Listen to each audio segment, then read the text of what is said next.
Well, guys, here we are, Friday, November 18th, and time's winding down here before rifle season opens up, and I'm still chasing after this buck down here that's driving me crazy. He's a wide 9, and I'm heading into a stand where we have seen him during shooting hours 2 different mornings. I saw him on a Wednesday, and Crystal saw him on a Friday, both times around 7:30 in the morning, coming back through, heading to his bedding area. So I'm going to sneak in there early this morning. It's 5:30, 30 degrees, and I'm going to try to be as quiet as I can, get up in the tree, get everything set, and hopefully it all works out this morning and he makes it through. This time of year, there could be any kind of buck come through there. Could be bucks that I don't even have on camera.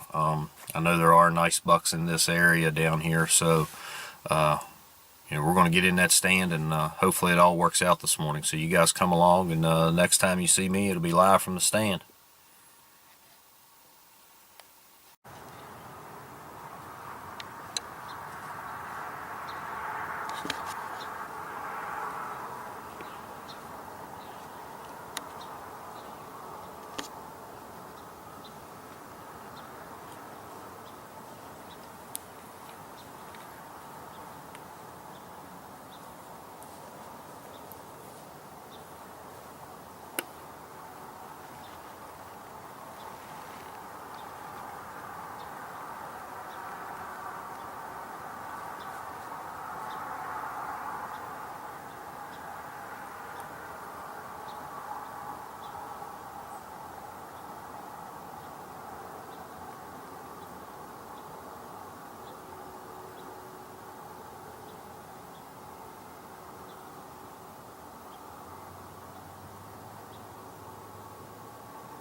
Alright guys, I'm here at the truck.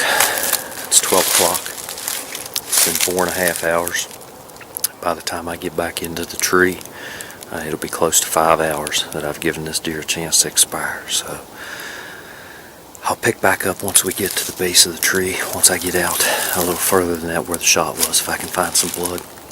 And I'll try to keep you posted on how things are going. I'll try to get as much footage as I can, but I also want to be quiet, sneaking out through just in case by chance that deer's still alive and bedded down and I need to put another shot on him. So come along and we'll see how it works. That's why I'm by myself. I didn't ask anyone else to come for that simple reason of I want to try to be as quiet as I can looking for this deer. So let's go see what we can find, and I got my fingers crossed. And I'm only about 20 yards above where I shot him, and I've got blood right here. That's the hardest part about 5 hours later. Your blood's dried up. I walked over this blood at first. I don't know if you can see all this right here, but that's a lot of blood. So I'm just going to take it slow, and periodically I'll turn it back on and kind of give you an update, but I'm going to sneak out around here.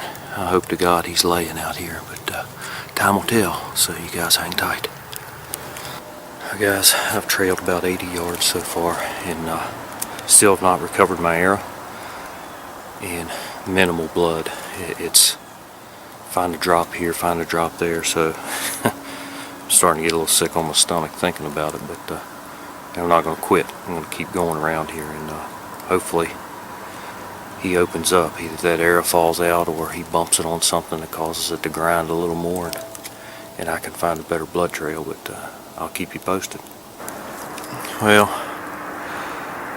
I've probably covered 200 yards and I'm down to my last blood. I can't seem to find any more, so at this point it's just like finding a needle in a haystack.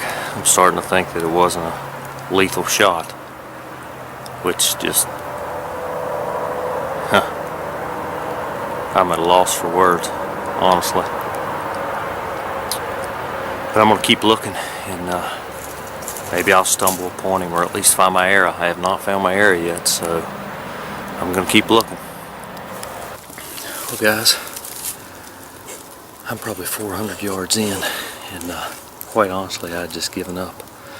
I was walking a path that I just assumed would be the easiest path for him to travel, and picked back up a couple drops of blood, popped around this corner, and I mean, it looks like deer. I don't know if he's staggered or deer just come through here, but anyway, I started finding more blood, and I did find my arrow here, and I mean, it's covered in blood all the way up, so you know that could be from numerous reasons, but it looks like, from what I can tell, it has decent blood on it. I mean, it's a darker blood, but I don't know. We're just going to keep going out around here. I'm going to sneak out around, and I'll keep you posted. Well, I'm standing in his bed. I found probably, I don't know, 75 yards after I found the arrow. You can see here where he bedded down. Here's the blood. And I haven't went any further, but that's not a real good sign. But I'm going to keep going at it. And maybe he went around here and bedded down again, and I'll find him laying in his bed, so we'll keep going. Well, if you ever want to see what the walk of shame looks like, now's a good time to tune in. No luck. I mean, the blood dried up completely after the bed that I found. I went in every direction, worked a grid, just to see if I could possibly pick up another spot of blood, or if maybe even just by luck walk onto him laying where maybe he had got up and moved and expired in a different spot. But, no luck, man. So, at this point, after going back and looking at the footage, I feel fairly certain that I hit him high, That was a flesh wound. And, you know, he bled a lot, there's no doubt about that. Spots. That's why I shoot the rage heads. But the biggest broadhead in the world is not going to do you any good if you don't hit a vital spot. And I just flat out choked. I shot high and hit an area that's just not lethal. And I feel fairly certain that deer will be alive. And I'm going to a different area this evening if I get out of here in time. And I'll be back in here probably in the same spot tomorrow morning. I don't think the weather's going to be very good. It's supposed to be very windy. But I'll give it a try. I mean, who knows? It is the rut. Maybe that buck will come back by. I feel fairly certain he won't. But maybe there'll be another shooter come through there. I won half the battle. I outsmarted him and was in the spot waiting for him. He just he won the other half. He's a tough animal, and I just didn't finish the deal. So you gotta hang tight, and I can get out of here and get back in time. I'll be in a different spot this evening.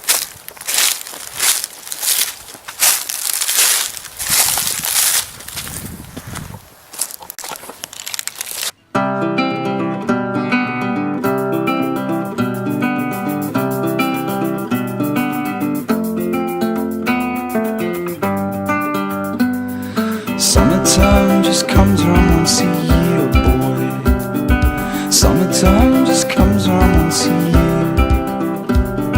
And if the sun is shining, don't you